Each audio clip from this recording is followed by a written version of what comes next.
नाथांच्या घरची उलटीच खून, नाथांच्या घरची उलटीच खून, पाण्याला मोठी लागली तहान, पाण्याला मोठी लागली तहान. श्रोते हो नमस्कार, मी सौ मोहिनी संदीप जोशी तुम्हा सर्वांचं स्वागत करते आपल्या आवडत्या गुरुकृपा भक्ती संगम या यूट्यूब चॅनलवरती. यावर्षी 9 मार्च 2026 रोजी असलेली संत एकनाथ महाराजांची षष्ठी व कालाष्टमी या विषयाची संपूर्ण माहिती आपण आजच्या व्हिडिओत जाणून घेणार आहोत. व्हिडिओ शेवटपर्यंत नक्की पहा व गुरुकृपा भक्ती संगम या चॅनलला लाईक करा, सबस्क्राईब करा व बेल आयकॉनवरती क्लिक करा. श्रोते हो, मला हा व्हिडिओ बनवताना खूप आनंद होत आहे. माझं बालपण टाळ मृदुंगांच्या आवाजांनी दुमदुमलेल्या पवित्र भूमी दक्षिण काशी म्हणून संबोधले जाणारे पैठण माझं माहेरच आहे. त्यामुळे हा व्हिडिओ बनवताना माहेरच्या आठवणींना उजाळा मिळाला व डोळ्यातील आनंदाश्रूंनाही मी थांबवू शकले नाही. खरंच मी खूप भाग्यवान आणि नशीबवान पण आहे.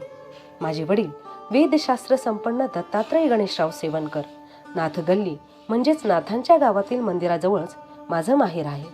त्यामुळे व्हिडिओतील शब्द मी स्वतः अनुभवला आहे. नाथांच्या चरणी कोटी कोटी वंदन करून पुढील माहितीकडे आपण वळूयात. शके 1599 फाल्गुन वद्य षष्ठीला एकनाथ महाराजांनी जलसमाधी घेतली, म्हणून या षष्ठीला नाथषष्ठी असे म्हणतात. सर्वप्रथम नाथांची थोडक्यात माहिती आपण जाणून घेऊयात. नाथांचे संपूर्ण नाव संत एकनाथ सूर्यनारायण देशपांडे असे आहे. आईचे नाव रुक्मिणीबाई, पत्नीचे नाव गिरिजाबाई. त्यांच्या अपत्यांची नावे हरी, गोदावरी व गंगा. नाथांचे गुरु जनार्दन स्वामी होते. नाथांचा जन्म इसवी सन 1533 साली झाला असून त्यांचे जन्मस्थळ पैठण हे आहे. इसवी सन 1599 साली पैठण येथील गोदावरी नदीच्या पात्रात नाथांनी जलसमाधी घेतली. नाथांच्या आयुष्यात या षष्ठीला अनन्यसाधारण महत्व आहे. याच नाथषष्ठीला पंचपर्व असेही आपण म्हणतो, कारण की या तिथीला 5 अशा महत्त्वपूर्ण गोष्टी घडलेल्या आहेत. जनार्दन स्वामींचा जन्म, जनार्दन स्वामींना दत्तात्रयांनी दिलेले दर्शन, नाथांना जनार्दन स्वामींनी दिलेला अनुग्रह, जनार्दन स्वामींची समाधी आणि याच दिवशी नाथांची समाधी, या सगळ्या गोष्टी एकाच तिथीला झाल्या, म्हणून याला पंचपर्व म्हणून संबोधले जाते. म्हणून संत एकनाथ महाराजांचा षष्ठी उत्सव भाविक उत्साहाने साजरा करतात. वारकरी संप्रदायात आषाढी आणि कार्तिकी वारीनंतर पैठणची वारी नाथषष्ठी सर्वात महत्त्वाची मानली जाते. त्यांच्या अंगी असलेली शांतता या गुणामुळे त्यांना शांतीब्रह्म एकनाथ महाराज असे म्हणतात. नाथांनी संसार करून परमार्थ केला. एकनाथी भागवत ही भागवताच्या 11व्या स्कंदावरील टीका प्रसिद्ध आहे. ज्ञानेश्वरीची मूळ प्रत मिळवून ती शुद्ध करण्याचे कामही एकनाथ महाराजांनी केले. नाथषष्ठीला भगवत भक्तांचा प्रचंड मेळावा जमतो. अशा भजन कीर्तनांनी आणि भानुदास एकनाथ नामघोषाच्या गजराने पैठणचा आसमंत भरून जातो. नाथषष्ठी या उत्सवाची सुरुवात द्वितीयेपासून होते. नाथ मंदिरातील रांजणाची पूजा करून या उत्सवात सुरुवात करतात. द्वितीया ते पंचमीपर्यंत नाथचरित्राचे पारायण केले जाते. पंचमीच्या दिवशी मानाच्या दिंड्यांना आमंत्रण दिले जाते. नाथवंशजांच्या दिंडीचे विशेष मान या उत्सवात असतो. पहिली दिंडी नाथवंशजांचीच निघते.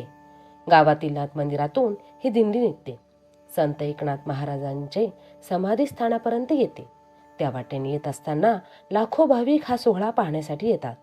पांढरे शुभ्र वस्त्र परिधान केलेले वारकरी सुंदर टाळ मृदुंगाचा गजर करत शिस्तबद्ध पद्धतीने एका पाठोपाठ एक अशा दिंड्या भानुदास एकनाथ नामाचा गजर करतात.